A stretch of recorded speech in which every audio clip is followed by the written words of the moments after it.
Hello, and welcome to Get Sleepy, where we listen, we relax, and we get sleepy. I'm your host, Thomas. Thanks so much for tuning in.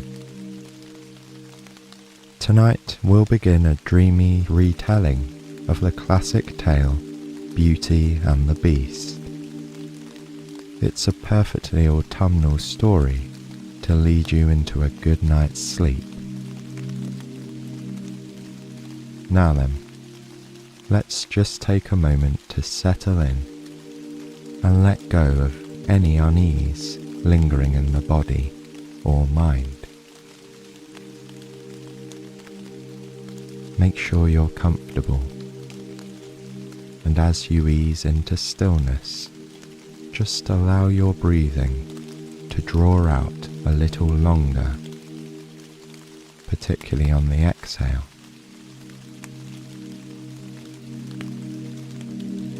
Focus your attention as much as you can on your breathing.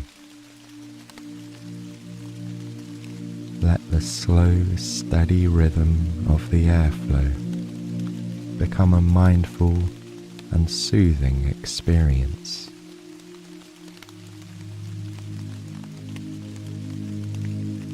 When I speak to you here prior to each story, I try to say the things that I know I would want to hear if I were falling asleep to this show.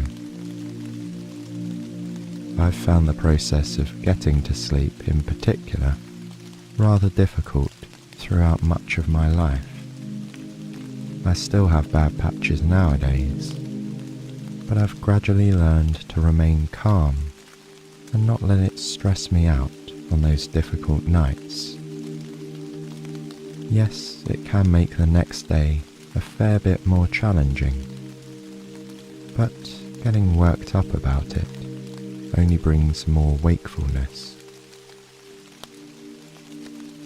So remember, while you listen along tonight, you can use your breath to help pacify any stress, tension, or worry. It's a simple yet effective way to calm the nervous system and guide you into a beautiful night's sleep. And that's especially true when you combine those deep breaths with a dreamy bedtime story like this one. It's a tale as old as time. So, without further ado, let's drift into the fairy tale world of Beauty and the Beast.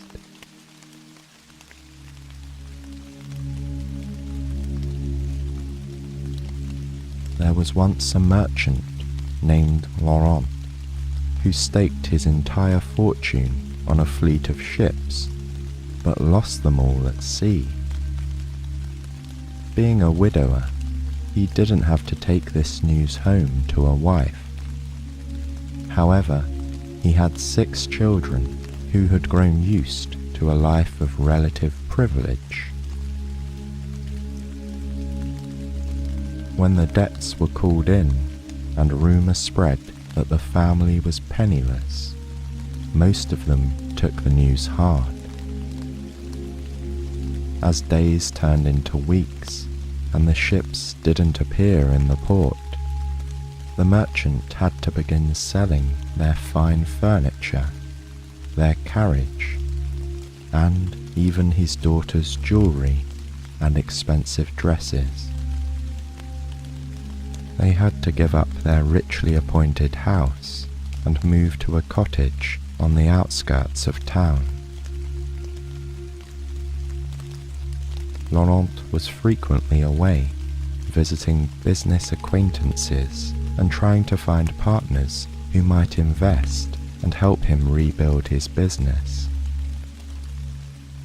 While he travelled, his children, who were 3 boys and 3 girls, were left to keep the house on their own. Although they were practically adults, the 3 boys and the 2 oldest girls were largely useless when it came to practical skills. They had become quite accustomed to a life of study and idle luxury. The youngest daughter, whose name was Camille, was the most willing to take on the necessary household chores now that they were without servants. Perhaps it was her more impressionable age, or perhaps it was that she had a sweeter, more steadfast temperament. Whatever the combination of factors, Camille did the best she could to learn the basics of running a household.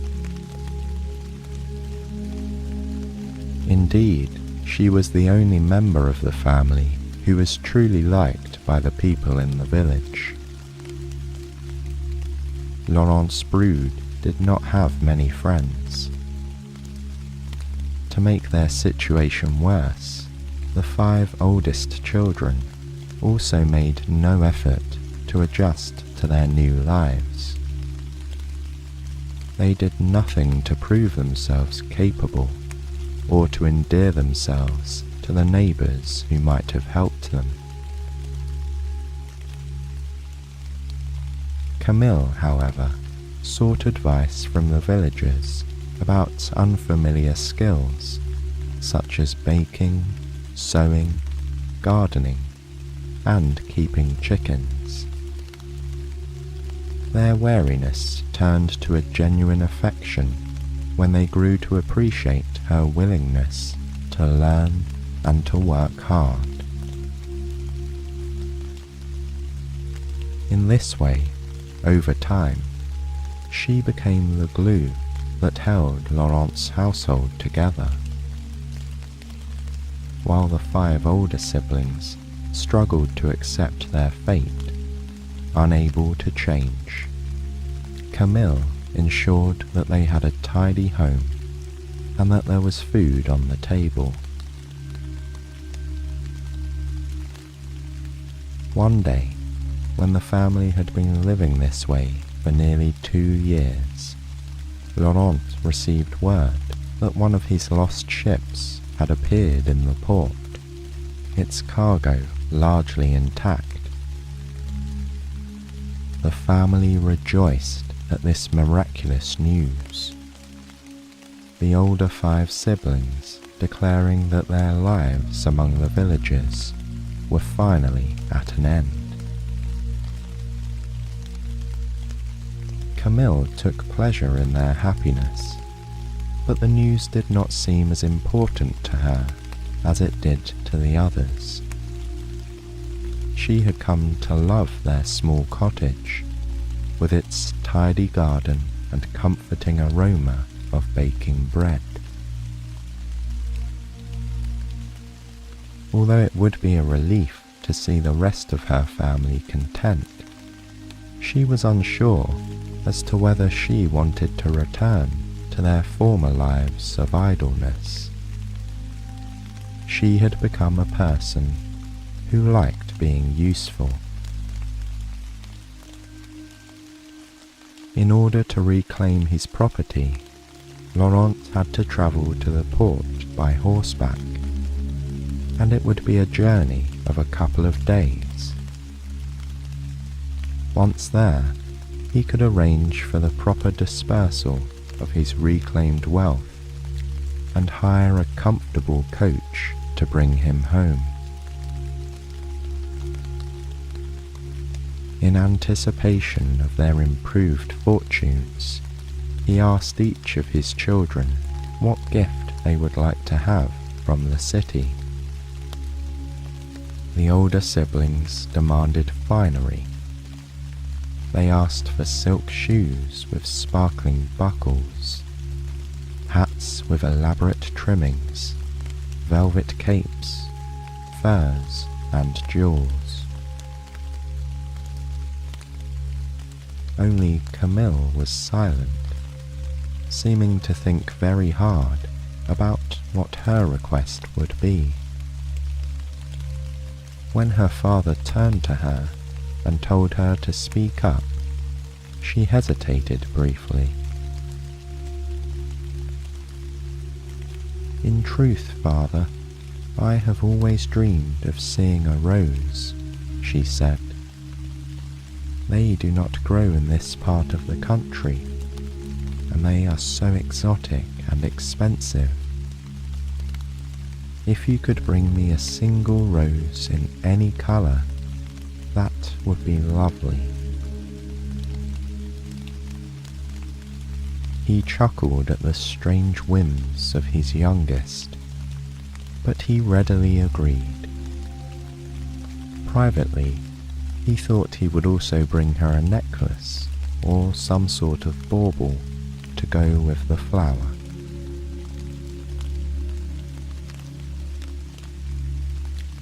The weather was fine on the morning of his departure. Camille took care to pack his saddlebag with provisions for his journey, and she wished him farewell with a somewhat tearful smile. The others were more cavalier. They were used to their father's travels. They cared only for the gifts they could now expect upon his return.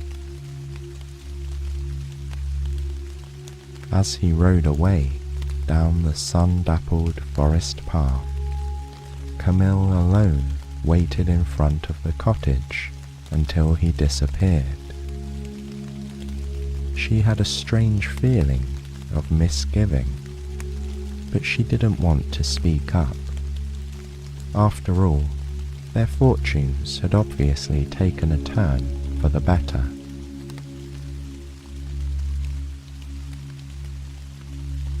While Laurent's children waited at the cottage, he steadily made his way to the port city, filled with anticipation of reclaiming his wealth and status.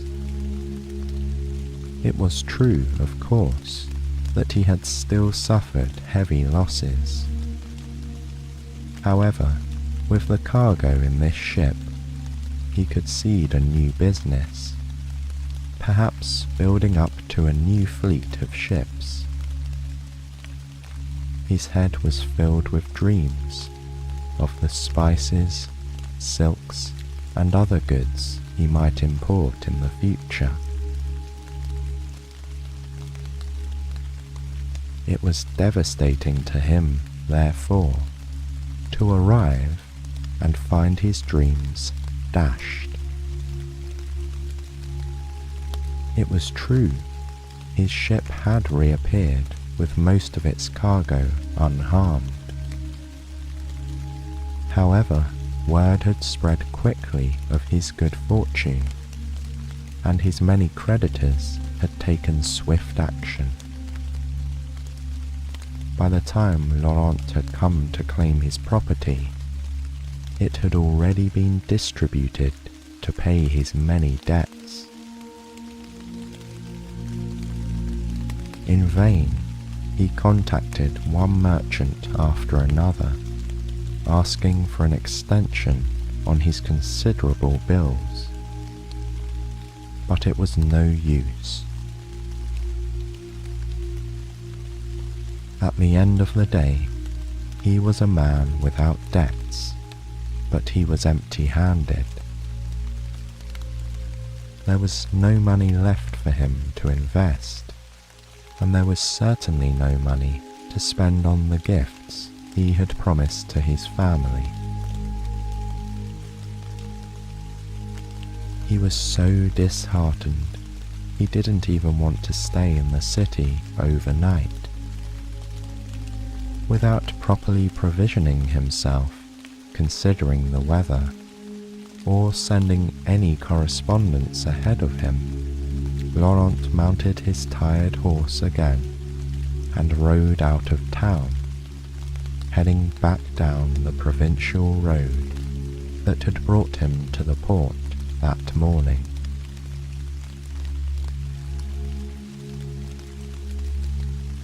Laurent was a few hours outside of the city when darkness fell and a storm descended. Lightning and thunder crashed all around him, and the wind gusted mercilessly, blowing limbs off the trees. Laurent's horse became frightened and bolted away from the main road, taking him into an unfamiliar forest. Realizing too late that he had been foolish to undertake this nighttime journey, Laurent began searching in the gusting wind for any sort of shelter, such as a cave. How long his horse wandered through the howling gale, he did not know. Finally, he saw a tall stone wall arise before him. He urged the horse onward, hoping he had reached a house where he might shelter.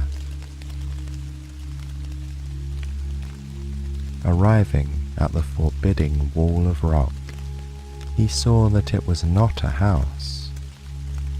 It was the wall around an estate. A tall and imposing iron gate stood ever so slightly open. Having no time for good manners, Laurent dismounted and pushed the heavy swinging gate wide enough to pull his horse through. Together they slowly headed up a paved walkway that receded ahead of them into the swirling darkness. With leaves flying all around and rain pelting him from all sides, Laurent could barely see the massive structure that emerged ahead of him in the wicked gloom. It was a mansion, to be sure. Although his visibility was limited, he could see it had a grand approach and many large rooms with tall windows. It was a very intimidating place for a person to arrive uninvited, but he had no choice. He feared he could not survive the night without a roof over his head. Tying his horse up safely in a sheltered alcove, he walked to the massive front door and lifted the iron door knocker. He let it fall, hearing the sound echo through the gloom, as if in response to the thunder. When there was no answer, he took a deep breath and pushed the door inward with all his weight. It gave, and he found himself almost falling onto the floor of a grand entryway.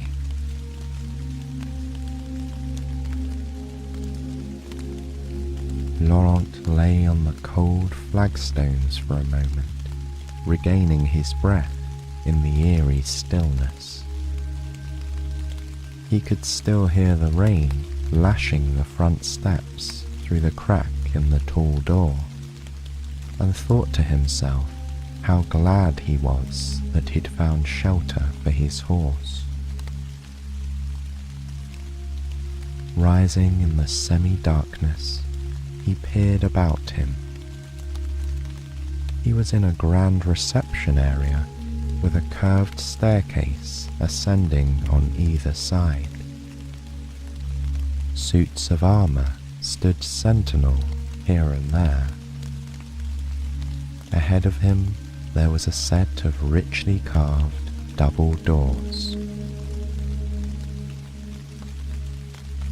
The silence inside the house was profound. He could have heard a pin drop, but there was a light glowing around the cracks of the doors in front of him. After a few half-hearted efforts to call out to the occupants, he took another deep breath and walked toward the lighted room. Pushing the doors slowly open, he leaned inside and scanned the room. A fire was roaring in the cavernous hearth. In front of it, a table was set for one, with a few simple dishes, a carafe, and a large drinking glass spread across it. His gaze took in the other aspects of the comfortable room. He saw upholstered chairs and tables carelessly stacked with books. Still, there was no sign of the owner. Laurent awkwardly sat down on one of the armchairs and waited for a few moments. Soon, he could not take his eyes from the simple dinner laid upon the table. The loaf of bread and the aroma of the roasted meat tormented him, and his stomach growled loudly. As minutes passed and nobody appeared, he soon gave in to his hunger and seated himself at the table. First, taking just a slice of bread, and then slowly eating the entire meal, he passed an hour in contented silence. Perhaps, he thought, the owner was away from home and sheltering from the storm elsewhere. Taking a deep drink of the delicious liquid in the glass, he hungrily polished off the rest of the dinner. Yes, he told himself, the owner was away, and he would be able to explain himself in the morning. Upon finishing all the food, Laurent leaned happily back in his chair and drank the rest of the contents of the carafe. The fire danced before his eyes, crackling and popping with a comforting warmth. Draining the last drop from his large cup, he pulled the letter about his recovered cargo ship from his pocket. Just a short time ago, he had been so full of hope. Now, those dreams were gone again. He dropped the letter on the table and pushed it away. Without even realizing it, Laurent fell into a deep sleep.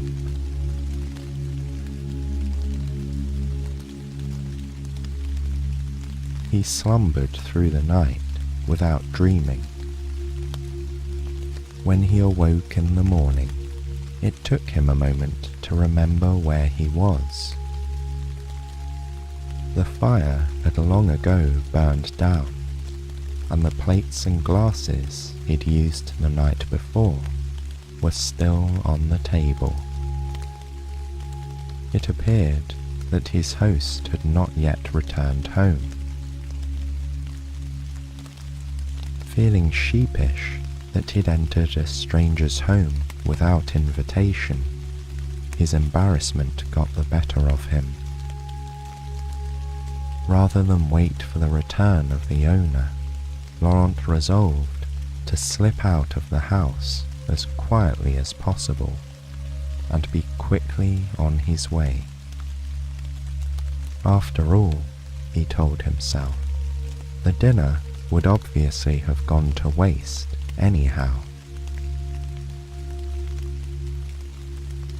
Raising himself from the upholstered chair, Laurent moved across the chamber and pulled the double doors open.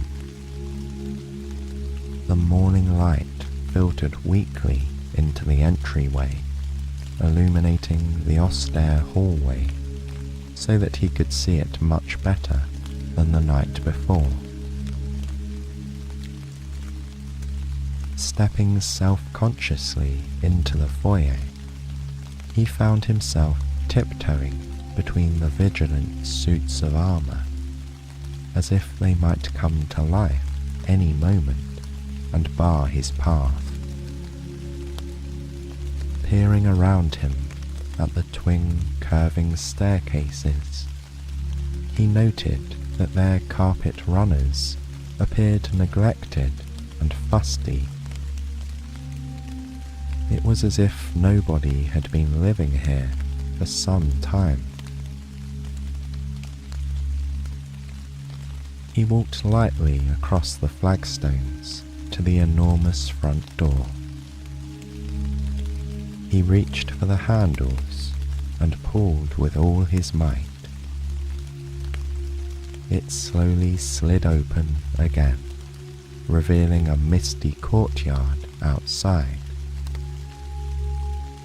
Squeezing himself through the crack and then pushing it shut behind him, he straightened his waistcoat and attempted to muster some dignity. Escaping his forbidding refuge like a thief in the night felt wrong, but he would try to put this entire, humiliating journey behind him. Making haste, he returned to the alcove where he'd left his horse tethered the night before. He was glad to find her well. He reached into his saddlebag to feed her an apple he had left over from the supplies Camille had packed for him. Then, untying the horse, he quietly led her down the stone path he had travelled in the whipping wind the night before. Looking behind him, he saw the mansion rising darkly into the growing daylight. It was an enormous chateau, long, beige and rectangular. The building had a main centre section and was flanked by identical wings on either side. The windows were tall and narrow, lining all the 2 large floors with a regimented appearance. They seemed to be staring down at him. The sloping tiled roof was thickly populated with chimneys. Turning away from the sight of the imposing chateau, he led the horse toward the front gate, taking in the overgrown gardens on either side of him.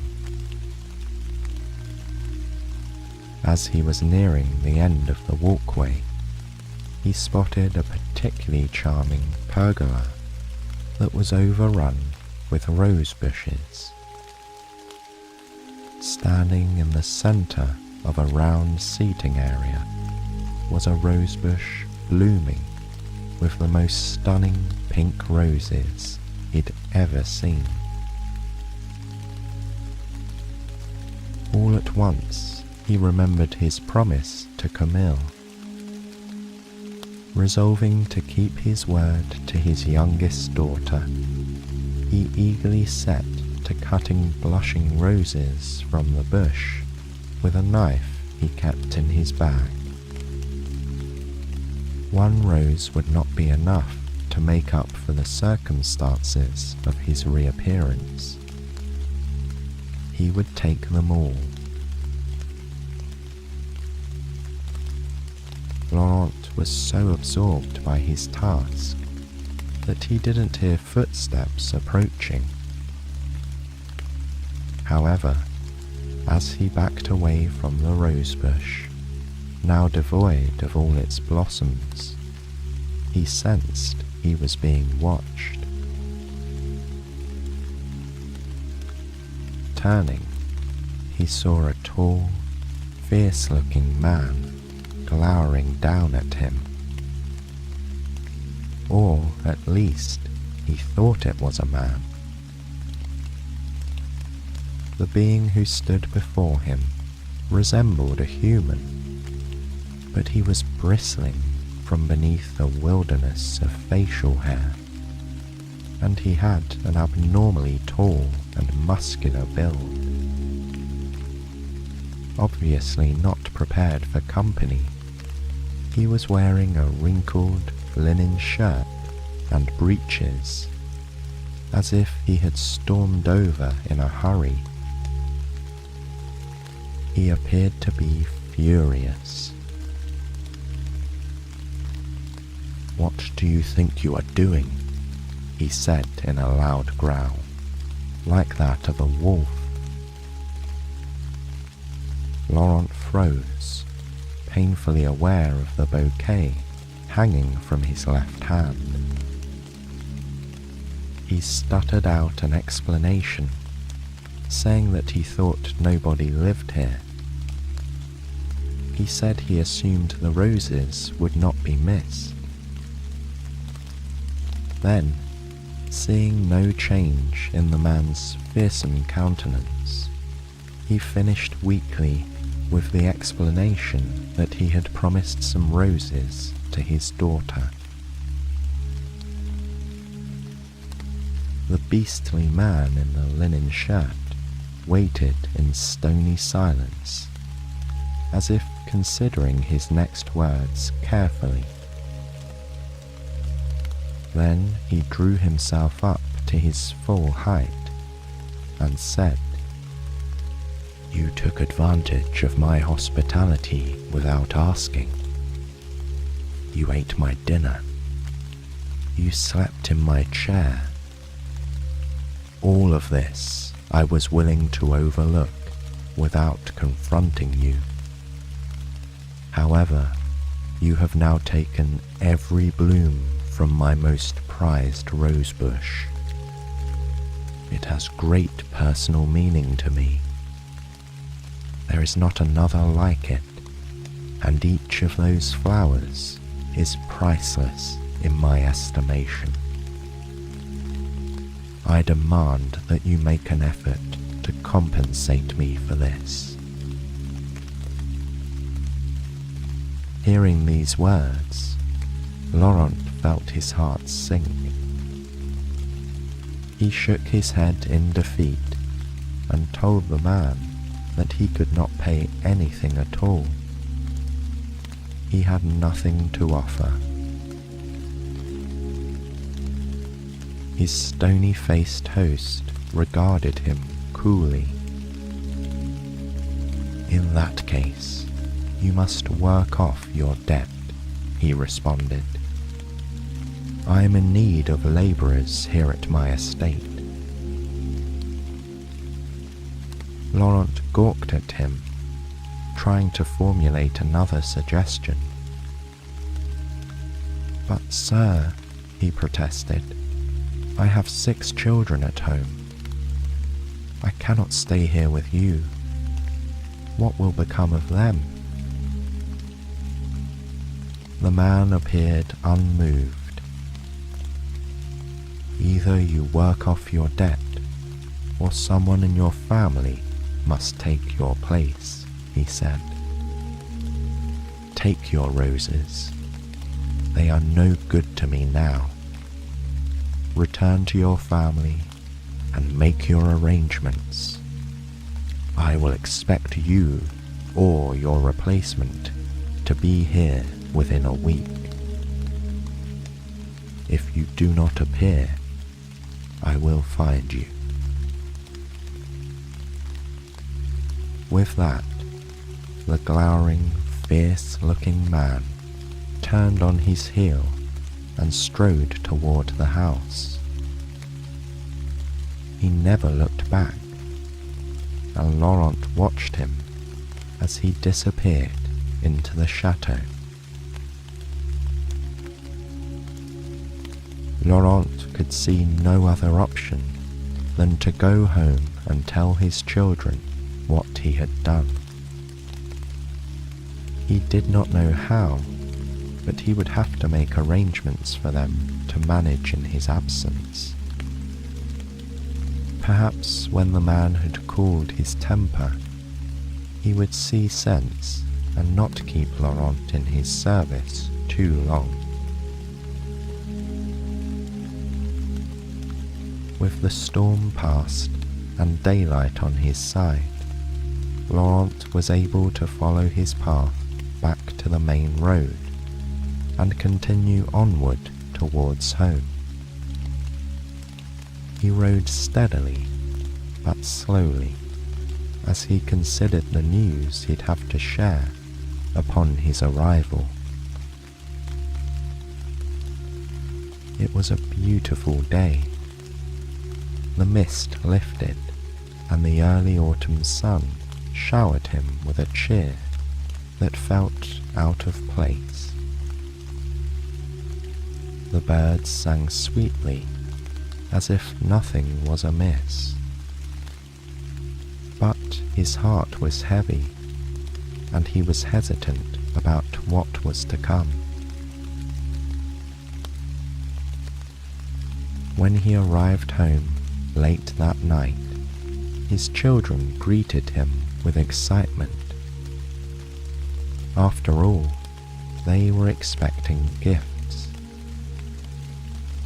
Opening and closing his saddlebags, they playfully reached around to find the finery he had promised them. With regret, he instead offered each of them a rose. Camille took hers and smelled it with delight, admiring its perfection. But his other 5 children demanded to see their real presents. That night, around the crowded kitchen table, Laurent told his children what had happened on his ill-fated journey to the port city. He related the loss of his remaining fortune, as well as the circumstances leading up to his current obligation to the owner of the mysterious chateau.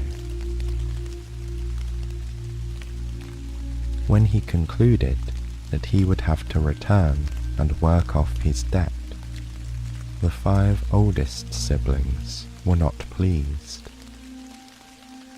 They pouted, asking how they were supposed to manage in his absence.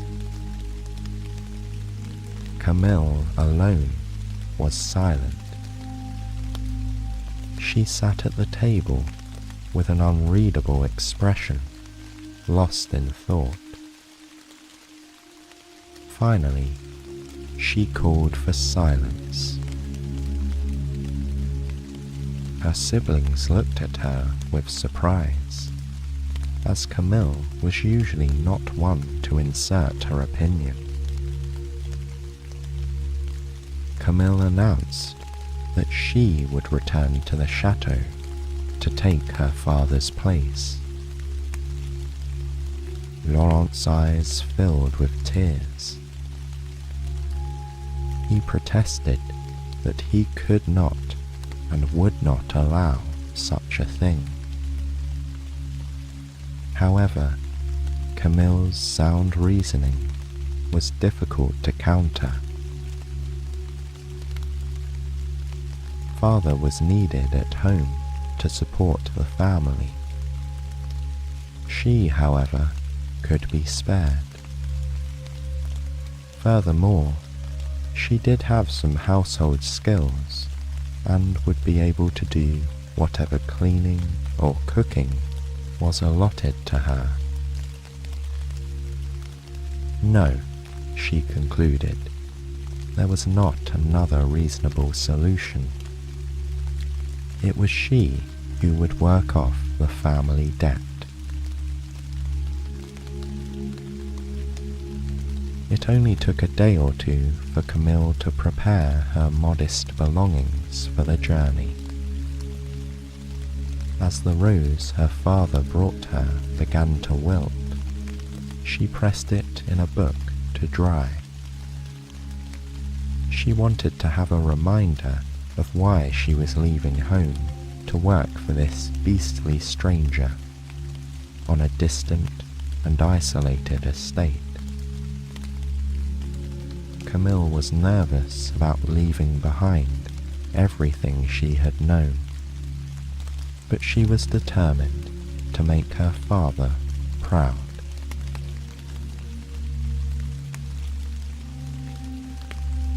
The morning of Camille's departure dawned bright and clear. She and Laurent packed her things into a small cart that they hitched to their faithful mare. The chateau would be 2 days' walk, with the horse pulling the cart.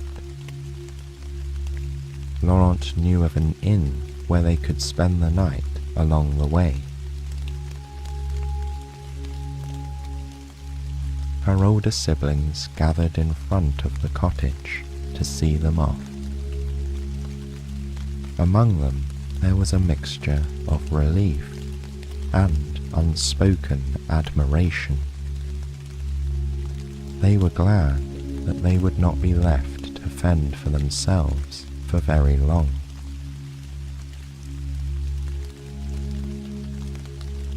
It was a somber journey for Laurent and Camille. The fine weather lasted all the first day, and their night at the inn was uneventful. However, the second day of their trip proved to be blustery and sullen, as autumn first began to stake its claim on the forest.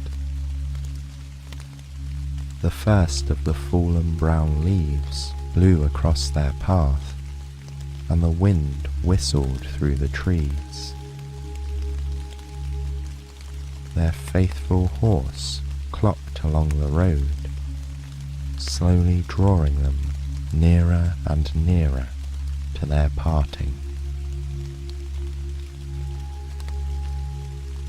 When Laurent spotted the turn-off from the main road that would lead to the chateau, his heart began to break more with each step. Sensing her father's sinking spirits, Camille bolstered her courage and smiled at him reassuringly. "Don't worry, father," she said soothingly. "I am a capable person. I will be fine." He nodded, hoping it would be true. Inevitably, the pair arrived at the gloomy entrance to the estate. Laurent knew the time had come. Pushing the gate open once again, he led the horse through the opening and approached the forbidding mansion for the second time.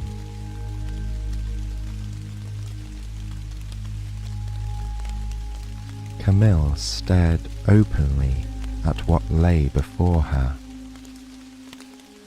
Both the elaborate, overgrown gardens and the soaring, unforgiving walls of the house were grander than anything she'd ever seen before. It was overwhelming, but also beautiful in its austerity. As a girl who had grown up in a village, Camille was speechless over the sheer size of the place, and she deeply sensed its mystery and its permanence. The very stones seemed to slumber as if they had long waited in secret, hoping to be rediscovered. She wondered what kind of work she would be required to undertake here, and hoped that it was not beyond her capabilities as the former keeper of a humble cottage. Laurent stopped the horse and cart when they'd reached the wide front steps. The wind gusted at them sideways, as if to blow them away from the entrance of the building. He slowly ascended, lifted the heavy door knocker, and let it fall. Father and daughter stood at the steps and waited, expecting the ferocious man of the house to appear. To their surprise, the door was slowly opened by a boy. He appeared to be about 13 years old, and was dressed simply in the clothes of a villager. Sticking his head out of the opening, he observed the pair with frank curiosity. Then, appearing satisfied by his findings, he nodded. "Is one of you the new servant, then?" he asked. Laurent was briefly taken aback, but he indicated that he had come to deliver his daughter, Camille, who would be working off the debt in his place. The boy nodded, as if this was not at all surprising, and tugged hard on the door, motioning for her to come inside. Then he told Laurent he could leave Camille's things in the grand foyer and go. With that, the boy scuttled off into the recesses of the house, presumably to announce that the new servant waited. With the wind at her back, Camille walked through the doorway and into her new life. It was an emotional parting for Laurent and Camille, but they both put on a brave face. He and the faithful horse turned homeward, the sullen skies weighing down on them, and did not look back until they were outside the gates of the chateau. Then the swaying trees of the forest closed in behind them.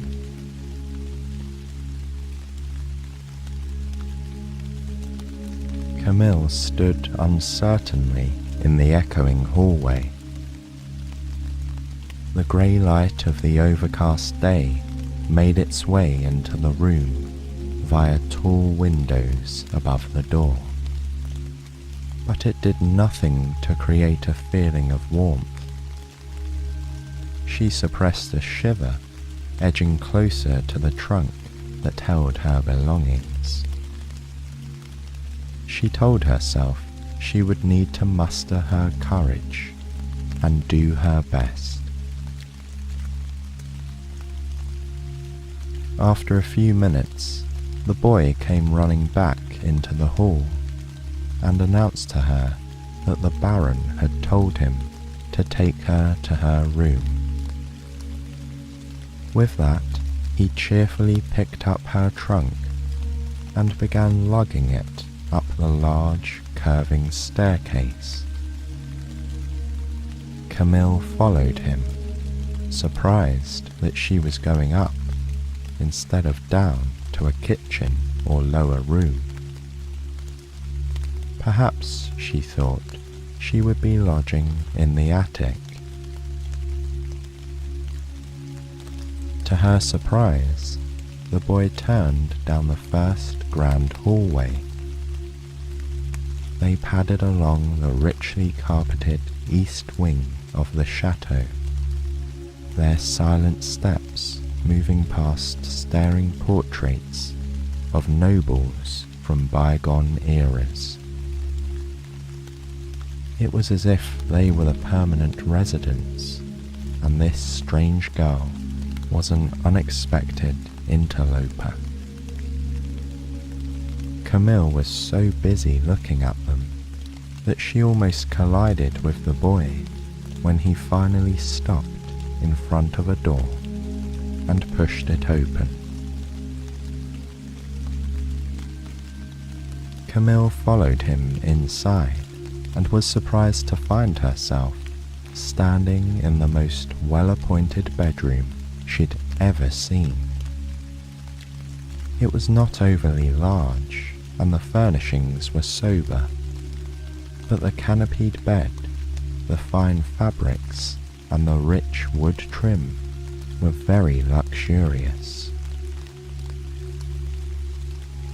While she surveyed the room, noting a cozy window seat and a small dressing table, the boy knelt and started a fire in the grate. When it was crackling, he stood and dusted off his hands, grinning at her. "I'm Gabriel," he said, "and I help the Baron out around here with this and that. I'm so glad you've come. It does get a bit solitary sometimes, and I could use some help with the day-to-day." Camille wasn't sure how to respond, although she wondered what exactly the day-to-day was. Instead, she thanked him for the fire and asked when she would be meeting her new employer. Gabriel informed her that the Baron had indicated he would see her tomorrow, and that he'd explain her duties then. For now, the boy would be bringing her a simple supper, and hoped she would rest well for the night. Then, as suddenly as he had appeared, Gabriel left the room and closed the door silently behind him. Camille gathered her senses and went about unpacking her things. She hung her clothes in the large wardrobe and carefully put her small number of books on a side table by the bed. Flipping open the volume on top, she looked at the pink rose that lay between its pages.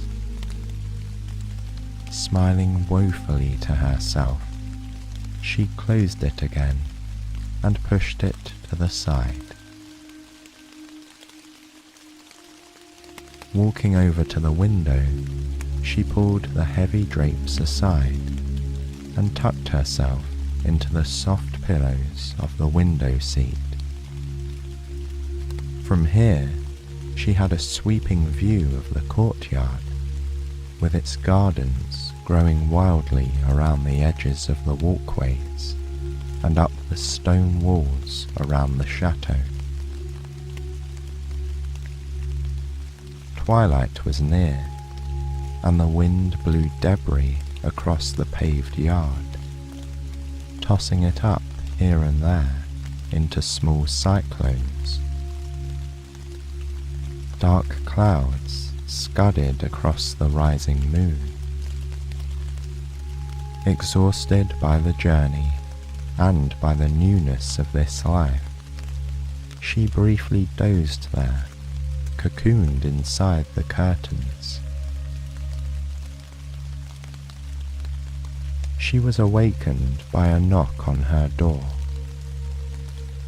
Pushing her way out of the window seat, she slowed her breathing purposefully and opened it.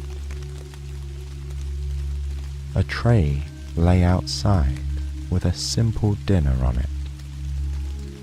Bread, cheese, some soup, and some hot tea. Looking up and down the hall, she saw nobody. Gabriel was light on his feet, that was certain. Taking the tray into her room, she set it on a small table by the fire. She found she was ravenous and ate every last bite. Then, barely bothering to get ready for bed, she pulled the coverlet back and crawled into the warm embrace of her sheets and pillow. It was less than a minute before she was asleep.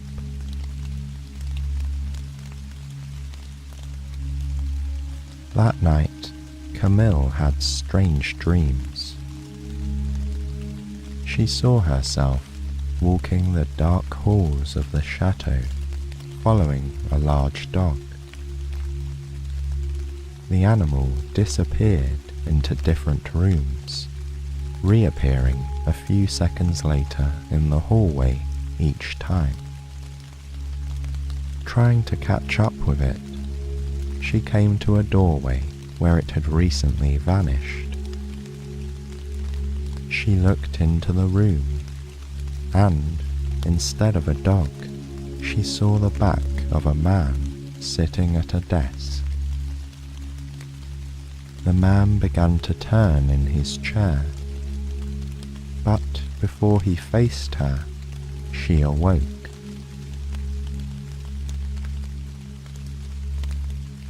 Sitting upright in bed, she saw that the fire had died down, and the sun was shining in her window. As her waking confusion cleared, there was a knock at her door. Gabriel was standing outside with a tray. "Good morning, Miss Camille," he said politely. "I've brought you a bite of breakfast." Then, motioning in the general direction of the entryway, he added, "The Baron requests that you meet him in his study when you are finished." Camille nodded to the boy, took the tray, and he disappeared again. An hour later, Camille stood nervously at the door of the very room where her father had once eaten his stolen fireside dinner. Camille could hear paper shuffling around inside. She cleared her throat and knocked lightly on the door. The noises stopped, and she heard a chair scraping across the floor.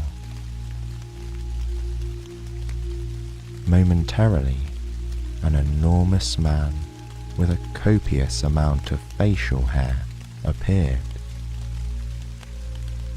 His features were unattractively prominent, and his face appeared to wear a natural scowl. He was a truly alarming sight, but Camille took care not to reveal her feelings and dipped her head politely in greeting. The huge man peered at her appraisingly and nodded his ungainly head in return. Then he gestured for her to be seated in a chair by the fire. He lowered himself into the armchair opposite. "I see that you are the one to work off your father's debt." Are you familiar with basic household tasks, such as cleaning and some cooking? He asked. Camille nodded, indicating that she was. The man appeared pleased by this. He lifted a heavy ring of keys off a nearby table. As you can see, I am very short on help here. Gabriel takes care of my basic needs. His mother keeps me provisioned with bread, milk, and eggs each day, and he runs errands to town. But there is nobody else to manage the estate other than myself. I'm sure you can tell that by looking around. It's still too much work for just you and Gabriel, but we will make do. He paused, as if waiting for a reply. Camille was aghast at the idea of being the only housekeeper in this huge mansion, but she didn't think there was a point in saying so. The man continued. These keys will open most rooms in the house, although there is little reason to use many of them.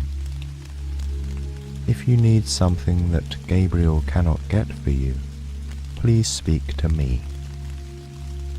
Otherwise, I am not particular and would like you to make as many household decisions for yourself as possible. I spend most of my time in my study or in the library. Overwhelmed by the enormity of the job he was giving her, Camille could only nod. Indicating that the interview was at an end, he stood abruptly. Camille rose from her seat, took the ancient-looking keys from him, and nodded. Then, as she made her way out of the room, he called after her. Dinner is at 7 p.m. I think it would be very sensible if you would join me in the dining room. Camille bobbed her head, thanked him, and left the study. She stood, somewhat bewildered, in the echoing front hall, feeling at once that she was lost in it, and also that it was closing in on her. Spreading the heavy keys across her open palm, she gazed at them reflectively. She didn't know what doors they opened, but they held a quiet aura of authority about them. She was stirred from her reverie by the sight of Gabriel emerging from the shadows. Grinning brightly in her direction, he asked if she would like a tour. She gratefully accepted, and so her adventure of being the housekeeper at the chateau began.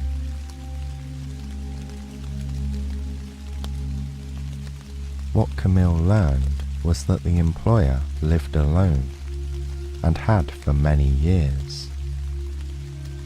Because of his fierce appearance, the people in the surrounding area feared him. They whispered unkind stories and spurned him rudely when he showed his face in public. Gabriel was the only person who connected him to the outside world. He had started by running errands for the Baron years ago, but he had soon come to love and appreciate the man behind the unapproachable visage. He insisted that the Baron's bark was worse than his bite. Now, Gabriel spent every day at the house, taking care of what necessities he could. At night, he returned to his family's small home on the outskirts of town. "Truly, miss," he insisted, "the Baron is a fair and kind-hearted man." Gabriel gave Camille a tour of the many rooms and the corridors of the entire chateau, which was suffering from neglect throughout. Most of the rooms along the gloomy hallways were unused. Camille's keys opened bedroom after bedroom that were covered in dust sheets, the fireplaces cold. Some rooms had not been used for decades or even centuries. Furniture and belongings were piled high in those places, laced with cobwebs. The windows filtered the light weakly from outside, as the glass was coated in many years of grime. As Camille discovered, there were just a few rooms that were used every day, and these she must try to clean and organize. Those included the kitchen, the Baron's study, and the front entryway. Most marvelous, however, was the library. Gabriel allowed Camille to peek into the library while the Baron was busy elsewhere, and she was astounded by it. A huge room with high ceilings and gold trim opened before her. Bookcases stretched all the way to the very top, lining every part of every wall, except where there was a window.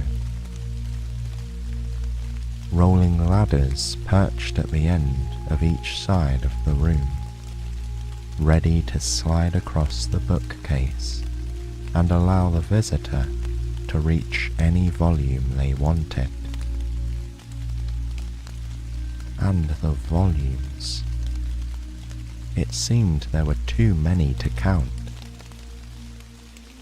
With spines in many colours of crimson, forest green, navy blue, and brown, each begged to be pulled from the shelf and perused at length. Camille was an avid reader of the few books she had possessed during her father's financial disgrace, but she had never seen or imagined a collection like this one.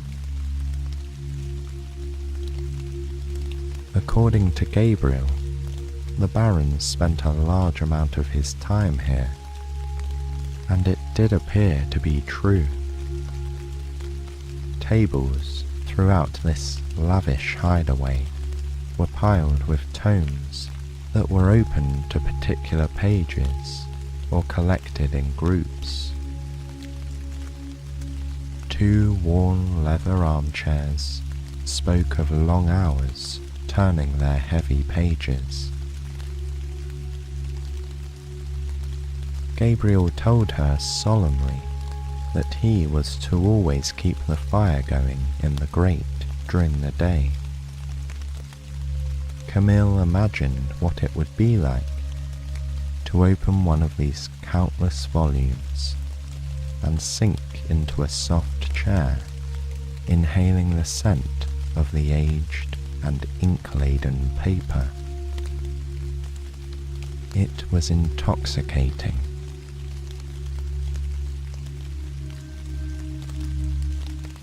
Camille knew that the only way to make progress in this neglected house was simply to choose a place and begin. That first day, she and Gabriel dusted and aired the front hall and cleaned the kitchen. Gabriel and the Baron had been making simple meals there for a long time, but much of the space was in need of attention. Camille was not an expert cook, but she took pleasure in making the kitchen shine again. She sent Gabriel to town with a list of supplies to be delivered. Then, standing in the grand, silent kitchen, she began to work. Unused countertops were cleared of their dust. Pots and pans received a much-needed polish.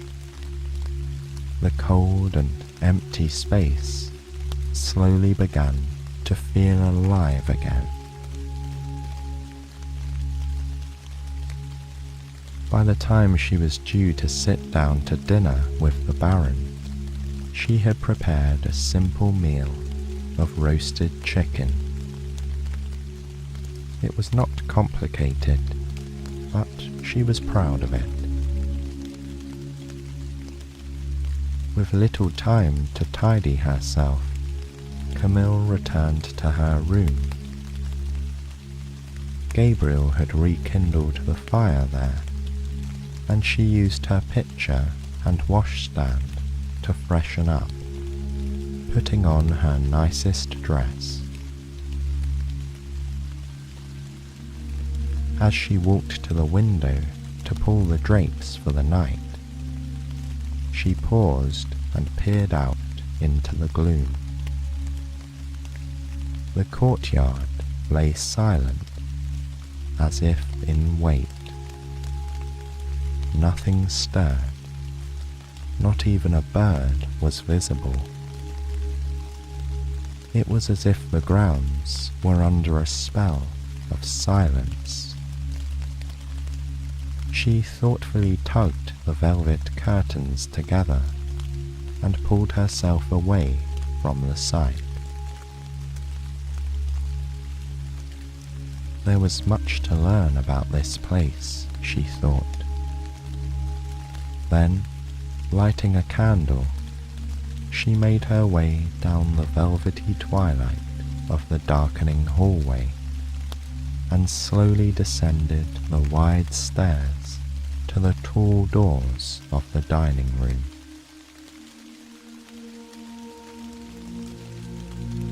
The space was very grand for 2 people.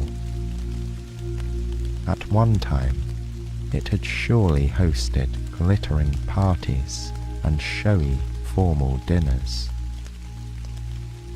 Looking up, she admired the sparkling crystal chandelier which loomed over the chamber like a canopy of stars.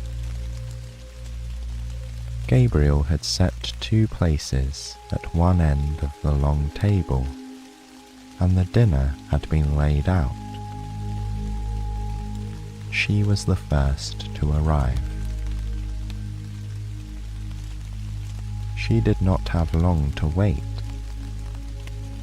The Baron's hulking shape appeared awkwardly in the doorway.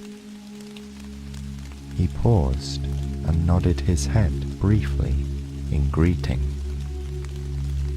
Then he motioned to the 2 place settings to indicate she should have a seat. Camille gladly took one of the upholstered chairs. "I can see you have been hard at work with Gabriel today," the Baron commented, raising his eyebrows at the hearty dinner she had prepared. He has borne a heavy burden these past years as my only help. I'm glad you will be here to take on some of his labours." Camille nodded, unsure of how to respond. Then she said, "My lord," and paused when he shook his head. "Please, you may simply call me Antoine," he responded. "I am lord of nothing now, lord of this chateau and its pile of dusty relics," he jested darkly. Then, looking in her eye, he said, "I am sorry you were compelled to come here under such conditions, but I hope you will be comfortable. I try to be a fair man, and I am glad of the company." Camille nodded and smiled briefly. "Would you like me to tidy the library tomorrow?" she asked. "I was not sure if you wanted me to go in there." The Baron thought briefly and nodded, saying that it would be fine. Then he offered, "You should feel free to borrow any book that you liked from the room. After all, in the words of Descartes, the reading of all good books is like a conversation with the finest minds of past centuries.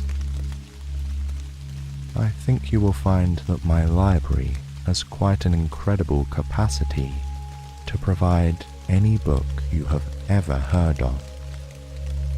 It is rather magical in that regard." Surprised by his kind offer and civilized words, Camille observed her unfortunate-looking employer while he ate. She had been at the chateau only a day, and her entire view of her situation had begun to change.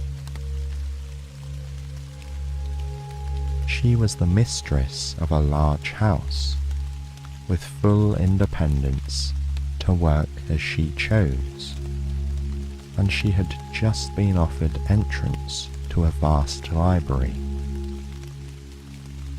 Perhaps this twist of fate was not going to be as grim as she had imagined. She regarded her plate quietly in the flickering firelight, hearing only the clinking of silverware on china. The Baron and Camille did not speak much during that dinner, finishing their food in respectful silence. Later, when she rested comfortably, tucked into the crisp white sheets in her grand canopied bed, Camille felt hopeful. This isolated estate appeared to hold many intriguing secrets, and she looked forward to discovering them in good time. Turning over on her side, she gazed sleepily at the drapes again, closed tightly against the night outside the window. Inside this chateau, there was a flame that was keeping this place warm. She could feel it.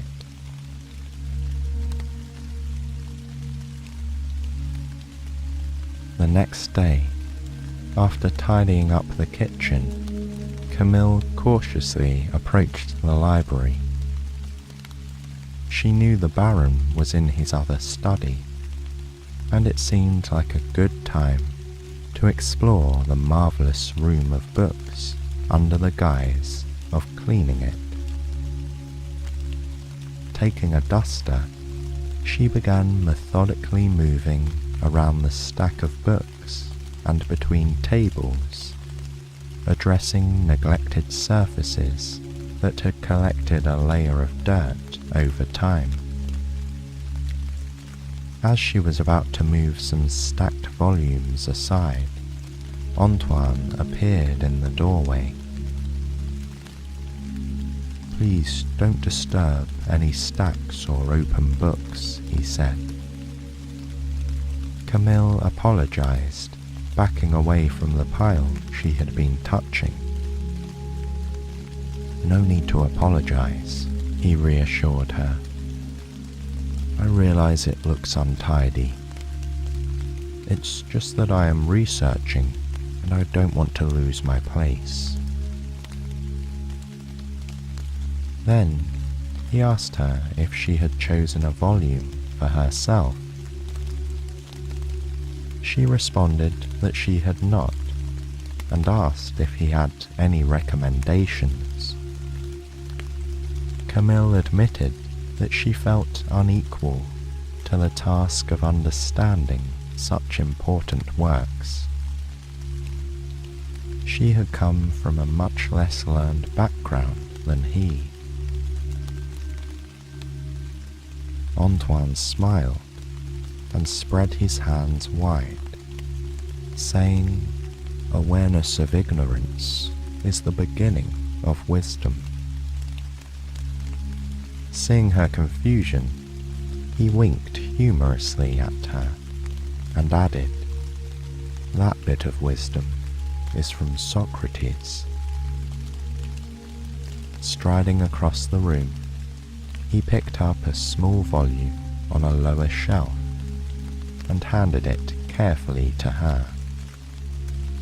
"Maybe you would like some of his other thoughts." He believed strongly that we should all ask a lot of questions. Camille took the book with a nod of thanks and prepared to leave the room. Before she did, however, she turned and indicated that she did, in fact, have a question. "Would it be possible for me to engage some villagers to come and tidy the gardens before winter?" she asked. Antoine looked at her somewhat mournfully and shrugged. "If Gabriel can find anyone willing to venture onto the estate, you are welcome to do that. Unfortunately, most are afraid to enter the walls of the chateau. I'm afraid many outlandish tales have been told about me over the years, which is why I find myself mostly alone." Camille frowned. "How can you bear it? Does it not make you angry to be treated so unfairly?" The Baron looked down thoughtfully and responded, "I was once a better-looking man who was also vain and foolish. It took a great misfortune for me to see the error of my ways, and the scorn people have for me is probably just payment for my folly." Camille did not respond. She wouldn't ask any more questions today, but she was determined to find out more about how her employer had fallen into such an unfortunate state. For now, she was looking forward to reading Socrates in her room after dinner.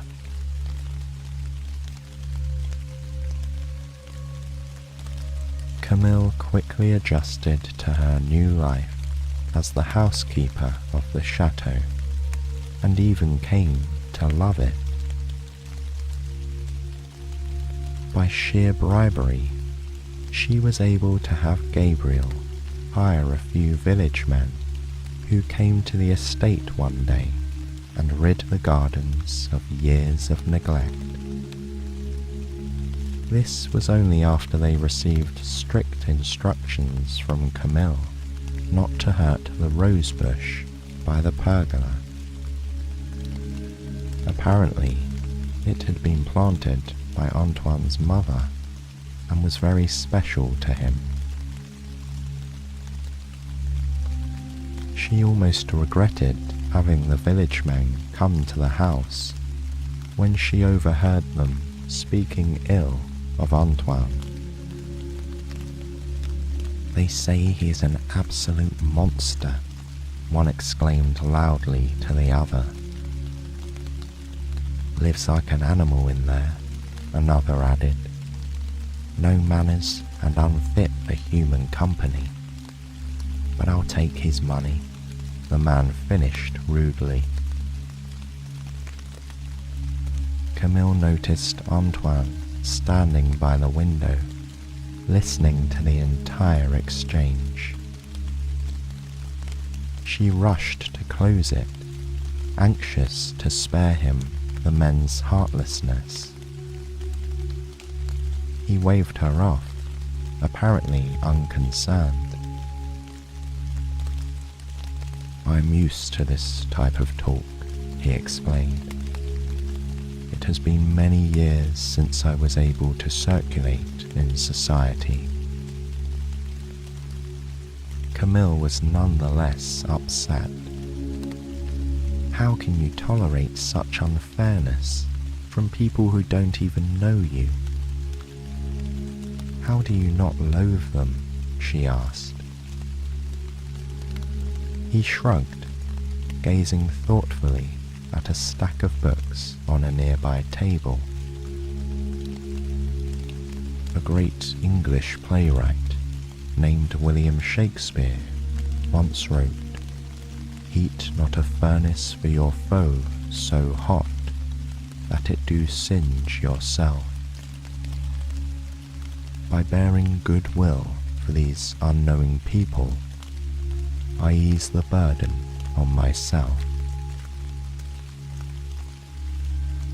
Then he smiled and nodded at Camille, saying, "You might like to read Shakespeare yourself. He wrote some excellent plays." And with that, he turned back to his stack of books, leaving Camille to consider his words and the dreary day outside.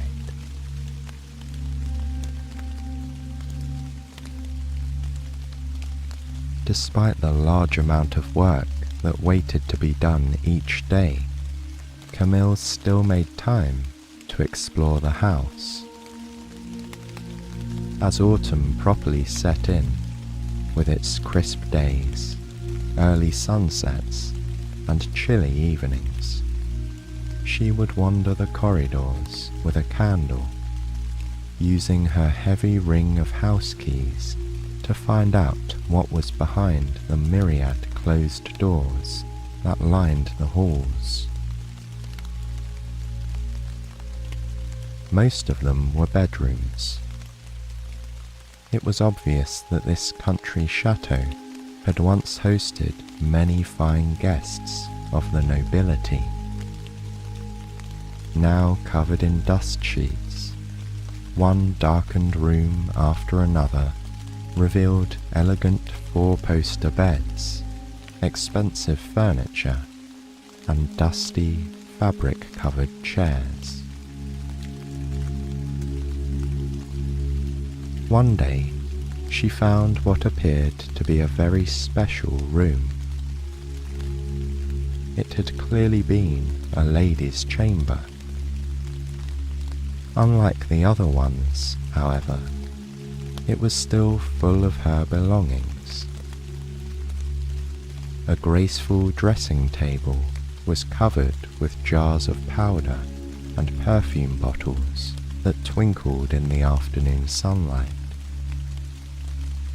Elaborate wigs of the type worn decades ago, sat nearby on their own stands, as if waiting to be taken to a ball.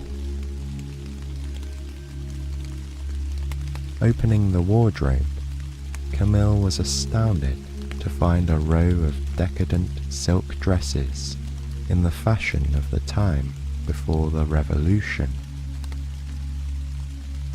She ran her hand lightly over their delicate skirts, almost afraid that they would disintegrate in her fingers. She imagined the elegant woman who must have worn them. Opening the chest of drawers, she saw that it was filled with glittering necklaces. One small velvet container held a ring with a twinkling sapphire in it. Closing the box, Camille slid the drawer shut quietly. She would not want to appear to be thieving. Regretfully, she slipped back out of the room and locked it again. It was like a portal to a happier time, and by far the most beautiful thing she'd seen in the house.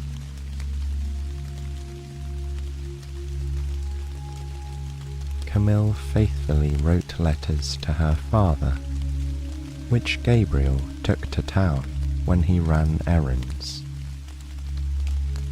In them, she reassured him that she was being treated very well and that she enjoyed her work. Soon, she was even able to begin sending him some money.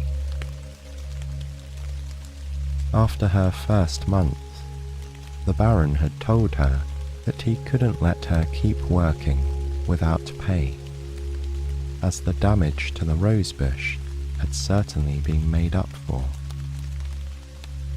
He said that he hoped she would stay, and that he would be giving her a weekly salary for the work. Camille gladly accepted. As Antoine's housekeeper, she felt she had found her calling. All her powers of organization were put to good use, and the excellent company and the access to his incredible library were becoming her chief joys in life. In fact, it was easy to forget that Antoine was considered unsightly.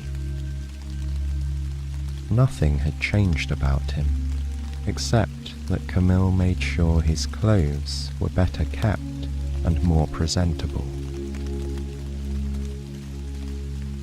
Once in a while, however, she would see a normal, nice-looking man reflected back in a mirror when he passed it on the wall.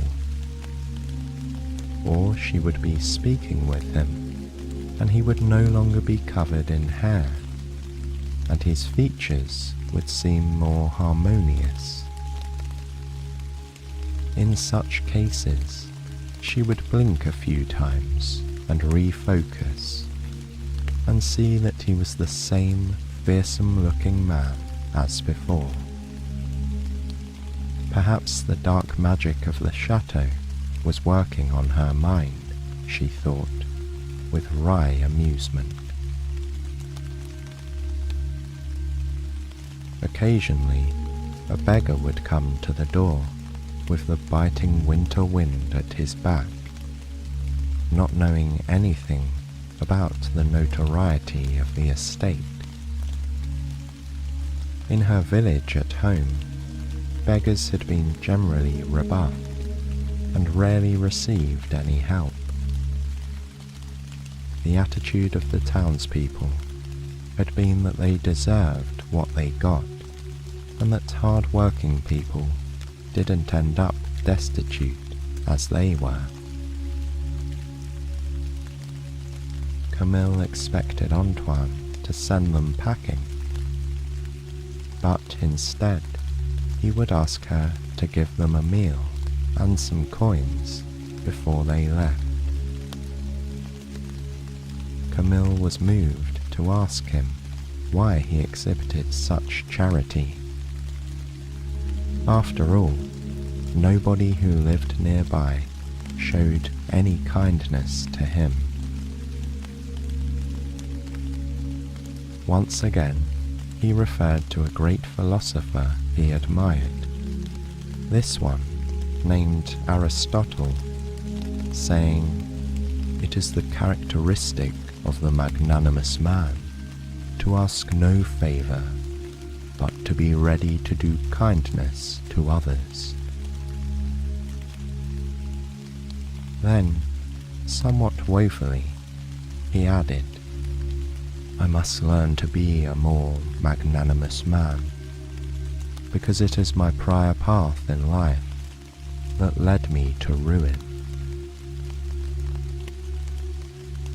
She was not able to get any other explanation out of him at that moment, but she yearned to better understand exactly what had happened to Antoine.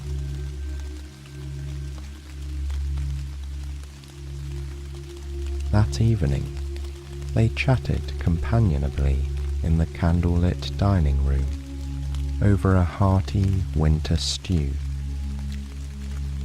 It was then that Camille worked up the courage to ask him how he had come to be so alone at the chateau.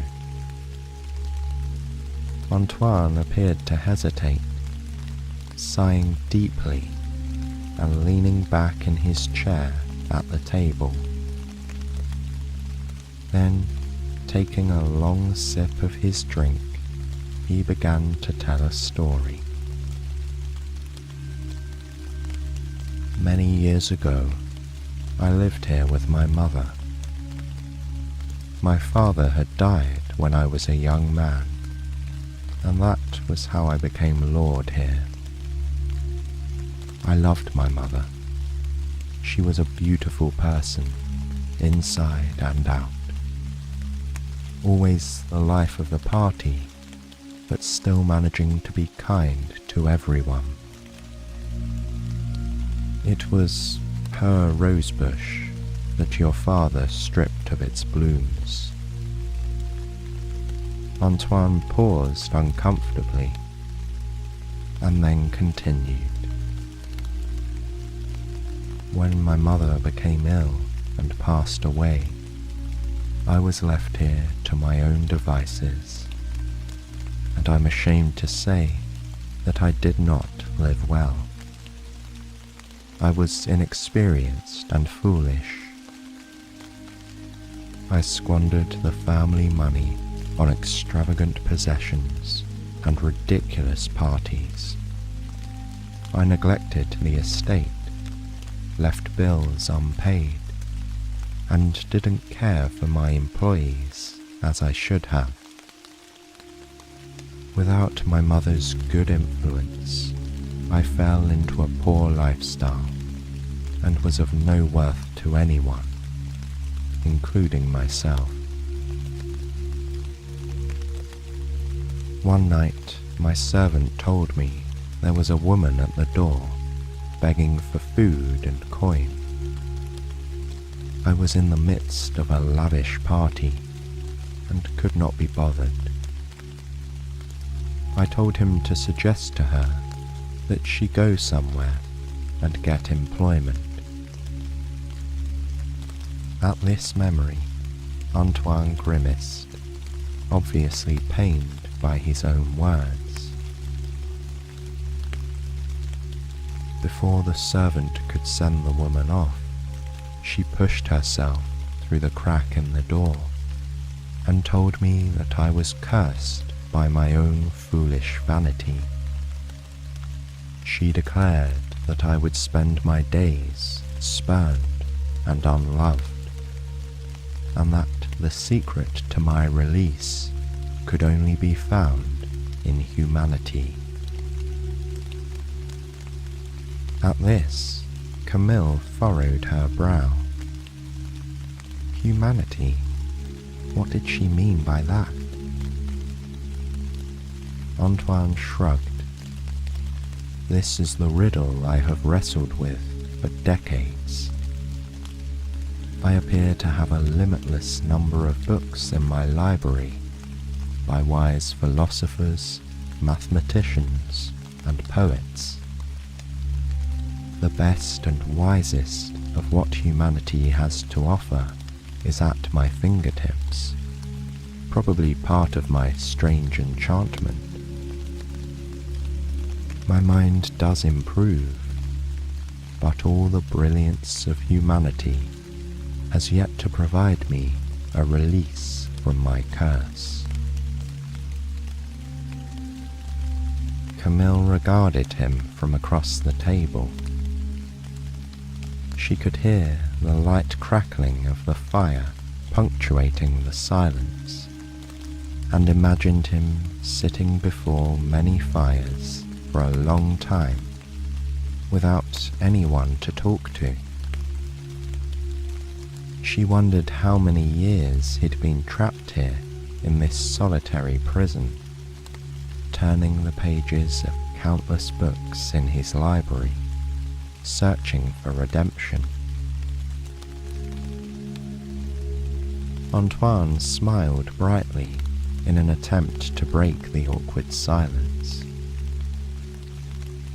"Ah well," he added, as the excellent Isaac Newton said, "to arrive at the simplest truth requires years of contemplation.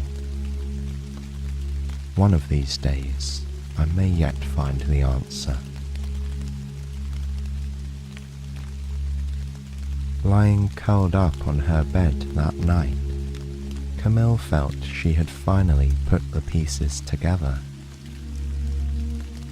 For all these years, Antoine had spent his time studying, thinking, absorbing, and repenting. He was no longer a man who would refuse kindness to even the undeserving. She did wonder what else there was that he could do. Would he forever be trapped here with his books and the dusty souvenirs of the regrettable person he used to be? She hoped not, because she had really come to admire him. She pulled the covers tighter around her chin and gazed drowsily at the remnants of the fire glowing in the hearth. Surrounded by the silence of the house, she slept for another night.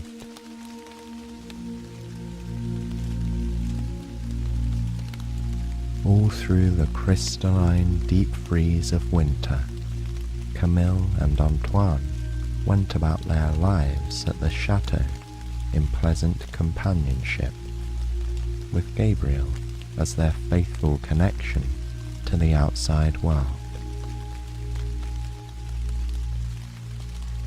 Many of the rooms in the enormous mansion simply stayed locked and unused. The part of the house the trio needed for their daily activities was snug and clean, thanks to Camille's faithful management. Meals were simple but hearty. The blinding white snow piled high in the courtyard, and sometimes the bleak wind whistled in the abandoned passages. But the inhabitants of the chateau stayed close to the fireplaces, buried in their books. At last, the first signs of spring arrived. With it, Camille received a letter from her father. He said her oldest sister had managed to make a marriage match, and that her wedding would take place in a couple of weeks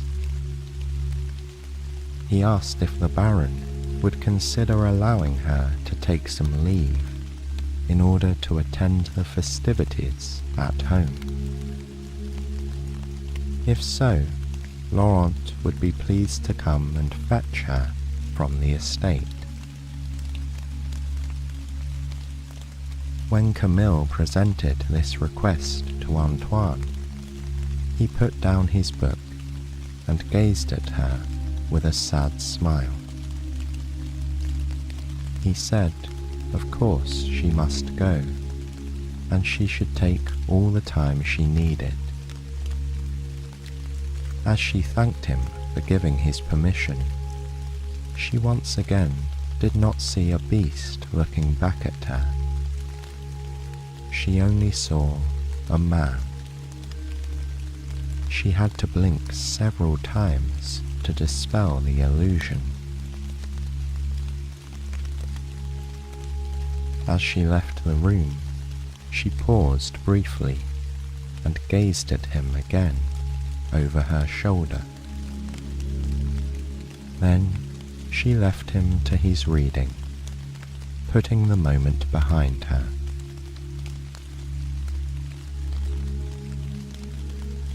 Her journey to and from her sister's wedding was uneventful. The family greeted her with much curiosity and perhaps some newfound respect. They admired the tasteful new clothes she had acquired using her salary. It was obvious that the money she was sending to them had helped secure her sister's marriage, humble though the match might be. Her family was no longer seen by the villagers as being impoverished. Rather, they were viewed as being stable and acceptable, thanks to her regular income.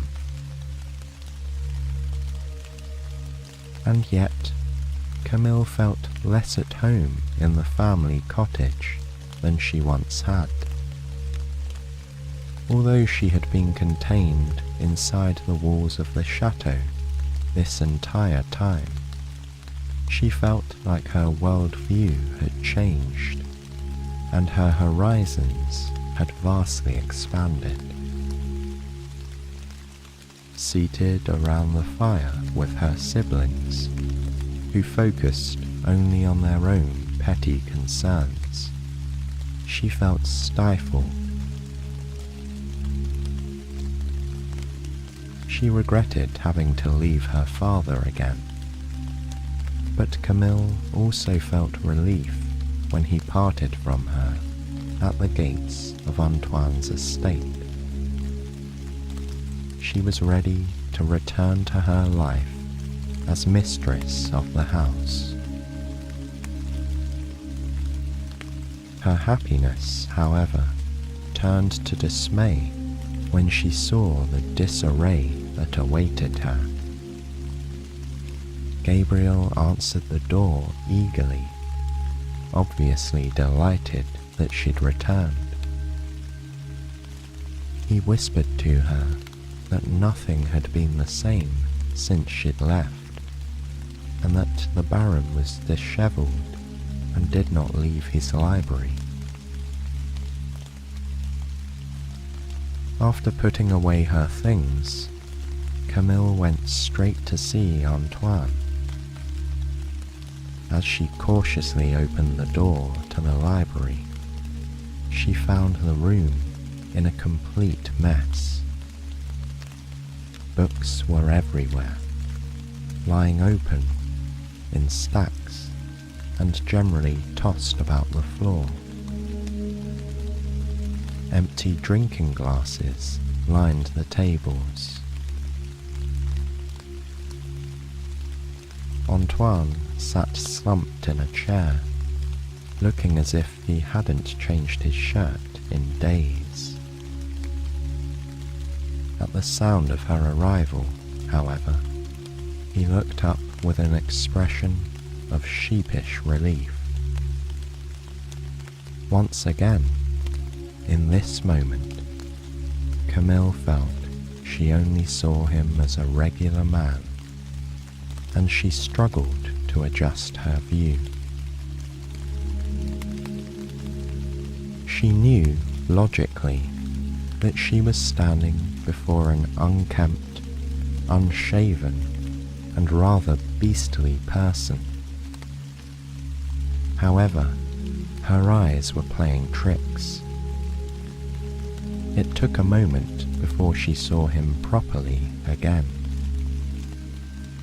Yes, there he was, in dire need of cheering up.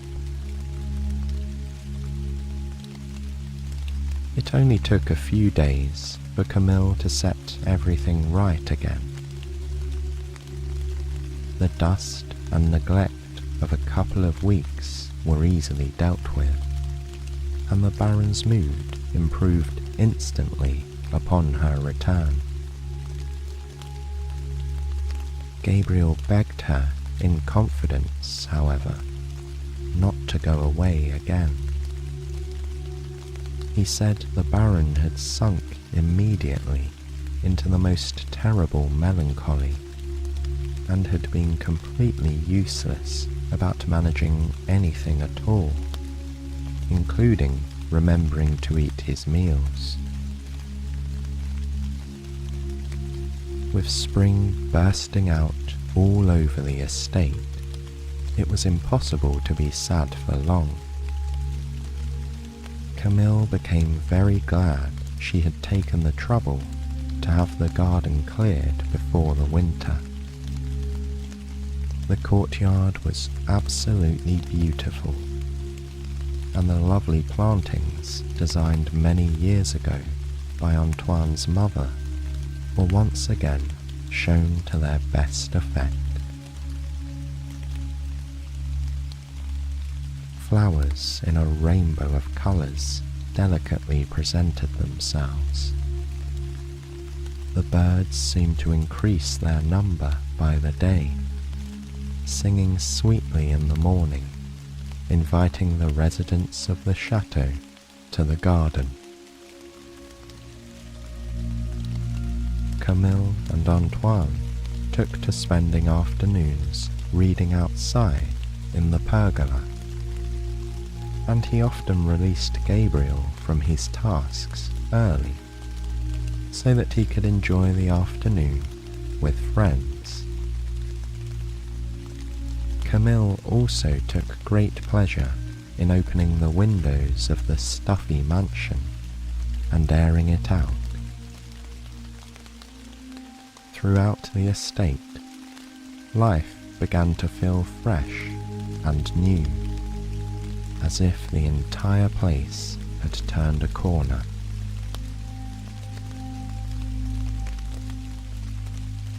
As the summer grew near, Camille received another message from her father.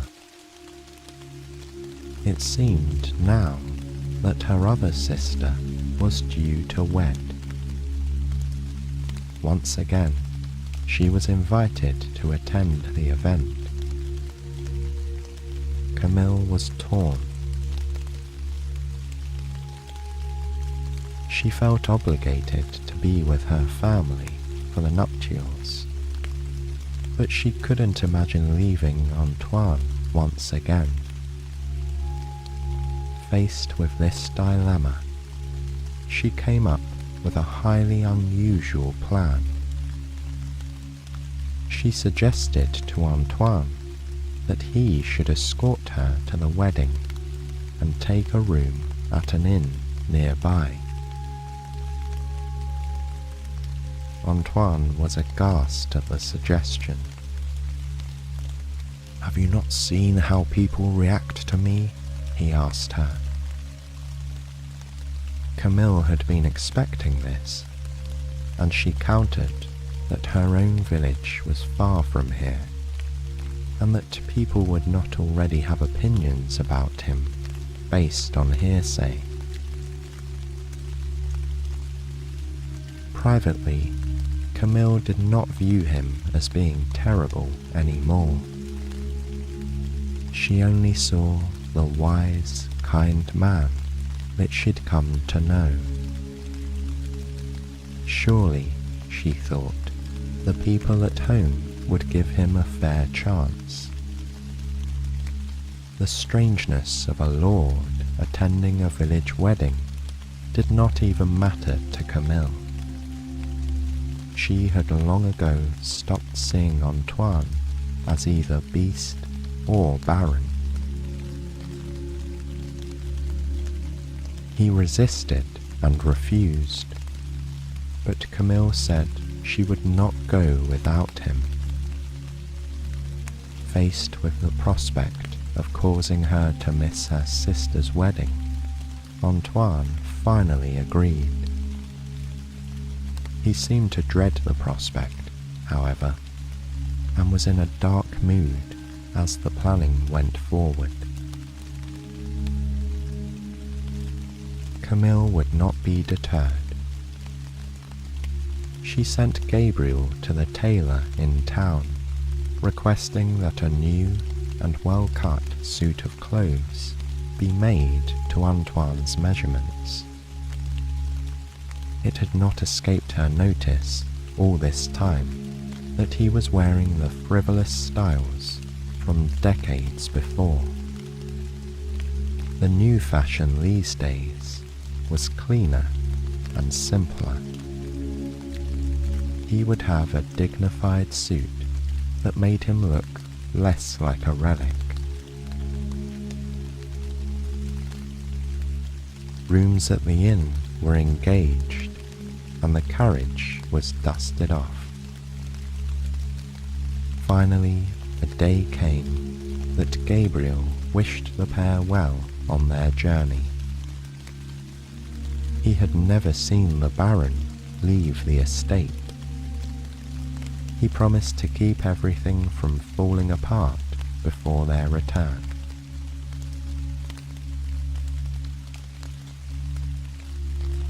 The journey to Camille's village was speedy by carriage. The distance was covered in just a day, and what a fine one it was. Summer was showing its face with verdant exuberance. As the horse clipped and clopped down the road through the forest, the birds sang joyously from the canopy of foliage over their heads. Bright rays of sunshine lit the road ahead of them, and the new leaves whispered beguilingly in the breeze. At first, Antoine was silent, as if passively resisting the reality that he was accompanying Camille somewhere in public. After a few miles, however, the pair slipped into conversation about a book Camille had been reading, and soon they were having their usual lively exchange.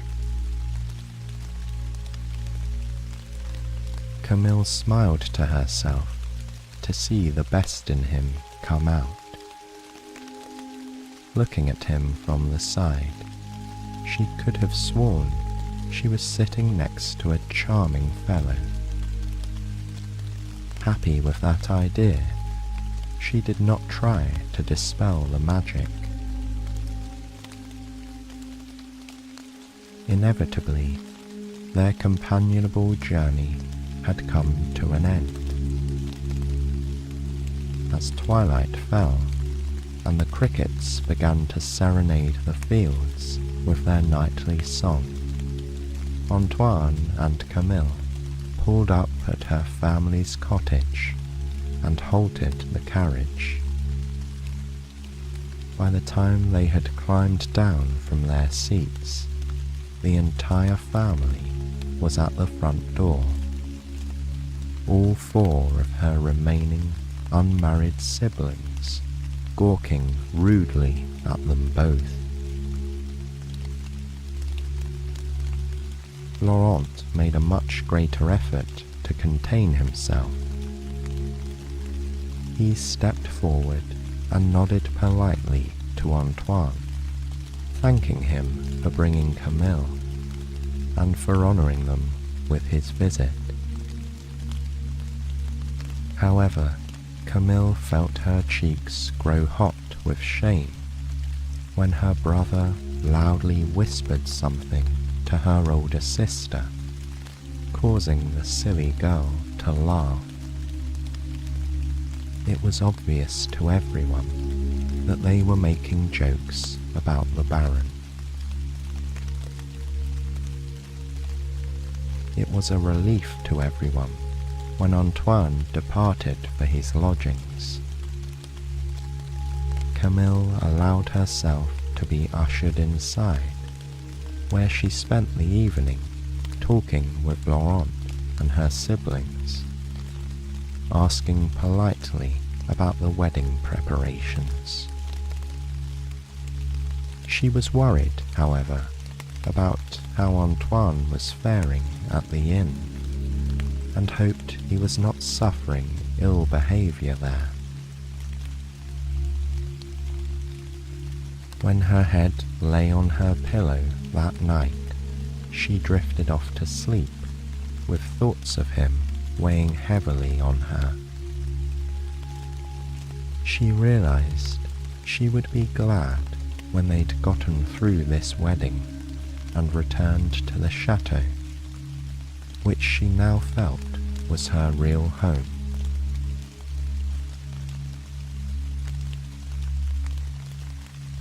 Antoine looked grim when he arrived at the church the next day for the wedding. It was obvious that Camille's fears had come true.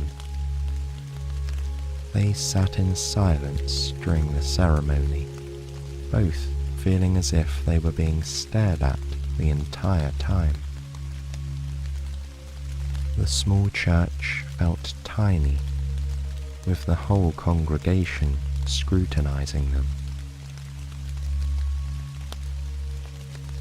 The celebration afterwards was on the village green.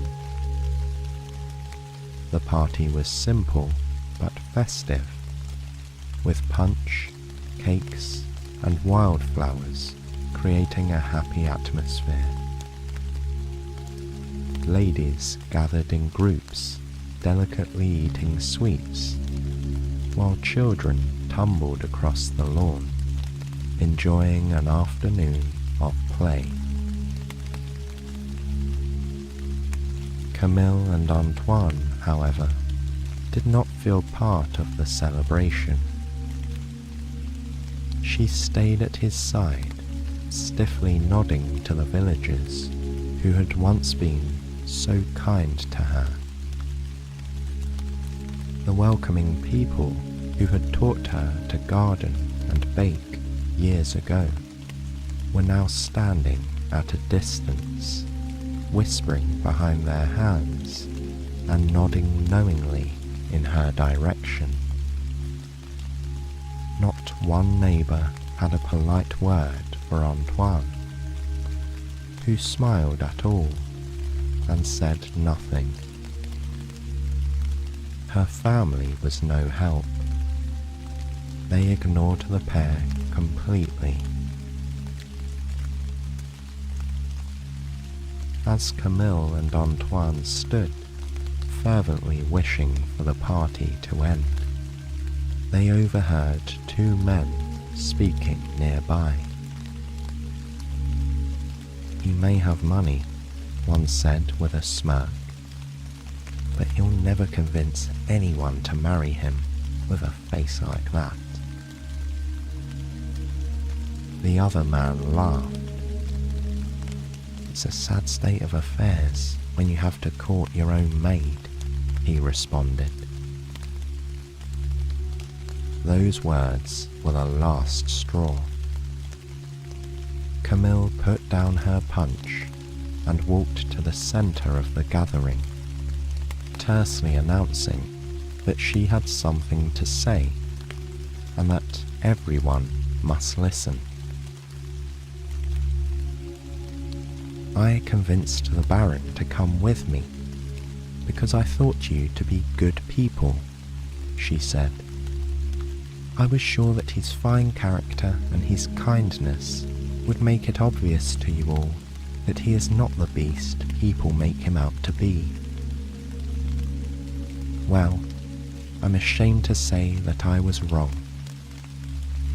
None of you are worthy of his notice. We will trouble you no longer. Let me tell you this, Antoine is a better man than any other here. I would choose him as a companion over every single one of you 100 times over, and that's the truth." The company was completely silent, looking in bewilderment from Camille to Antoine and back again. As she turned to face him, she saw the strangest thing. Where he had stood, a handsome, dignified man stood smiling gratefully in her direction. No matter how many times she tried to adjust her view or clear her head, his visage did not change. The excess of facial hair, the overly prominent features, and the massive proportions would not return.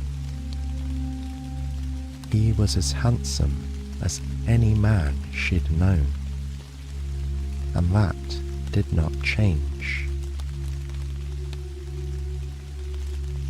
And whether it was a shift in perspective or the workings of an enchantment, the other people at the party seemed to be going about their celebrations as if nothing had happened. They greeted Antoine warmly and smiled at Camille, as if nothing in the world was amiss. It was as if the entire embarrassing episode had never occurred. The villagers behaved, for all the world, like they'd never seen a beast in their company. It was both baffling and miraculous. A veil had been lifted for good. This quiet moment of triumph was how Antoine finally was released from his enchantment. All these years, he had been seeking answers in his library, researching the wisdom of humanity, but he had misunderstood the woman who had cursed him. Those lonely decades of becoming kinder, more generous, and more forgiving had created in him the humanity that had won Camille's heart. That was the missing piece that had freed him from his curse.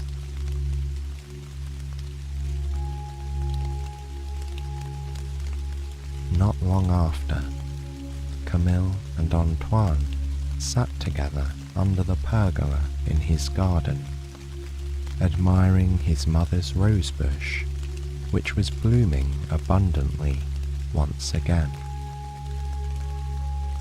Twilight was descending upon the chateau, and the crickets were emerging to serenade the world as the happy pair enjoyed the balmy summer evening.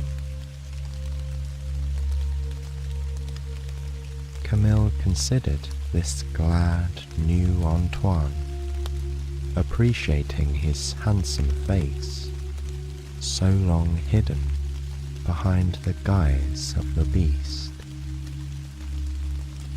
As she watched, he sat up straighter and reached into his pocket. pulling out the very ring she had secretly admired in his mother's dresser. "You were the only person who took the trouble to get to know me as I really was," he said to her.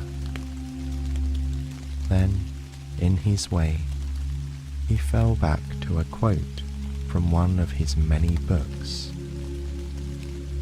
As Copernicus said, "In the middle of everything is the sun. You have become that sun to me." Winking at her, he added, "After all, I think you have adequately demonstrated that you are more than qualified to manage this chateau." Camille laughed and nodded her agreement, allowing him to slip the sparkling blue gem onto her finger. Gazing at it in wonder, she remembered the moment she had first seen it in the mysterious bedroom, among the fine dresses and the other jewels. It winked at her in the sunlight, as if to communicate a precious secret. She would now be part of the history of this house.